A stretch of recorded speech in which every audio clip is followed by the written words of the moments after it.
जिले के उजियारपुर प्रखंड मुख्यालय से सटे भगवानपुर कमला गांव निवासी युवा समाज सेवी भाई राजू सहनी ने अपने निवास स्थान पर भगवान शंकर व माता भगवती की पूजा अर्चना कर गांव समाज में सुख शांति व समृद्धि की कामना की।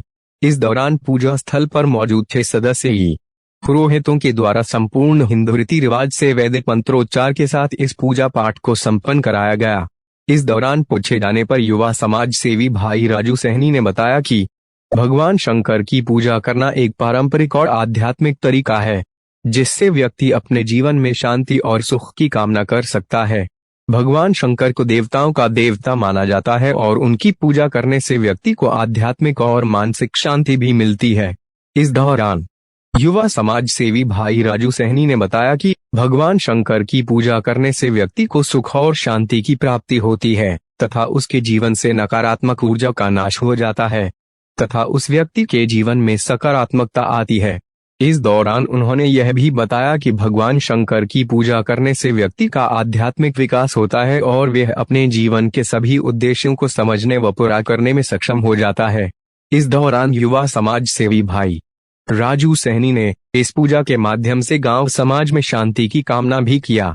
मौके पर पुरोहितों में आचार्य विमलेश झा उर्फ विमल झा, राधाकांत झा, अवधेश पांडे, ग्रामीण पुरोहितों में परमहंस मिश्र, दिलीप झा व स्थानीय ग्रामीणों में रामश्रेष्ठ सहनी, सरपंच जयराम सहनी, महेश सहनी, श्रीराम सहनी, सुजीत कुमार, वरुण राय, चंद्रकांत सिंह, अरविंद कुमार पासवान, गोलू पासवान, मोहम्मद आलमगीर, संजीत कुमार सद्दा, रामवृक्ष सदा सहित दर्जनों की संख्या में स्थानीय लोग व समाज सेवी मौजूद थे।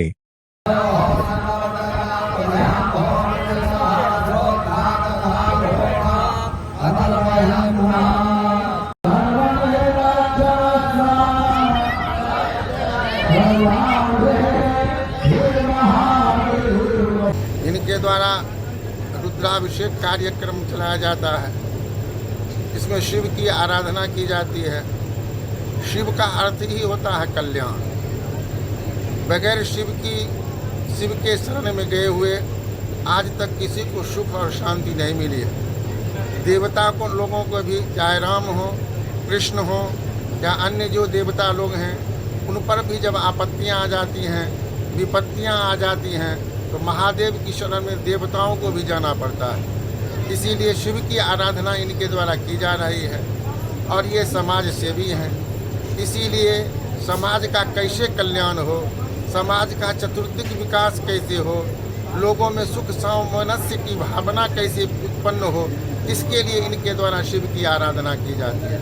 वैसे तो सामान्यतः यह देखा जाएगा कि इन्होंने अपने स्वार्थ के लिए ये पूजा पाठ का आयोजन किया है, लेकिन गोस्वामी तुलसीदास जी से बड़ा समाज सेवी कौन हो सकता है। गोस्वामी तुलसीदास जी ने भी लिखा कि स्वांतः सुखाय तुलसी रघुनाथ गाथा भाषा निबद्ध मति मंजुल मातनोति, कि मैं जो रामायण की रचना कर रहा हूँ वह स्वांतः सुखाय अपनी आत्मा की शांति के लिए। लेकिन देखिए, जिसमें परमार्थ सन्निहित होता है वह स्वार्थ भी परमार्थ हो जाता है। आज तुलसी कृत रामायण से जो कम पढ़े लिखे लोग भी हैं, वे लोग भी रामायण पढ़ते हैं और समझते हैं कि मैं समझ रहा हूँ और सदाचार की ओर उन्मुख होते हैं। इसीलिए कर तो रहे हैं, स्वयं अपने खर्च के बुद्धि शिव की आराधना कर रहे हैं। इन्होंने माँ कालिका की आराधना की है।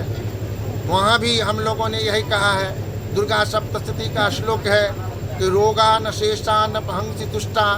भगवती जब प्रसन्न हो जाती हैं तो भक्तों के, उस गांव के, उस समाज के जितने लोग होते हैं उनके कष्टों को हरण कर देती हैं। आरुष्टा तो कामान सकलान अभीष्टान। और जब भगवती प्रसन्न हो जाती हैं तो भक्तों के जितने अभीष्ट कार्य हैं सभी कार्यों को सिद्ध कर देती हैं। तो त्वामाश्रिता नाम न विपन्न राना, जो कोई भगवती की शरण में चला जाता है उसको एक भी विपत्ति नहीं रह जाती है। इसीलिए त्वामाश्रिता या श्रेतांग प्रयांति, हे भगवती मैं तुम्हारी शरण में आया हूँ। इन्होंने महादेव की भी आराधना की है। माँ भगवती जो कालिका जी हैं, दुर्गा जी हैं, जो प्रतिष्ठित है वहाँ बरसों बरस से, उनकी भी इन्होंने आराधना की है।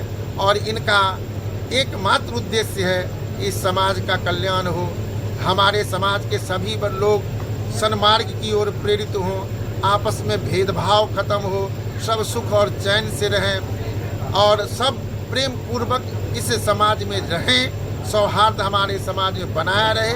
इसीलिए अपने खर्च के बलबूते पर इन्होंने आज इतना बड़ा काम किया है, जिसके लिए धन्यवाद के पात्र हैं। साधुवाद इनको मैं देता हूँ, धन्यवाद देता हूँ और साथ ही साथ मैं इन्हें प्रशस्तिवाद भी ज्ञापित करता हूँ।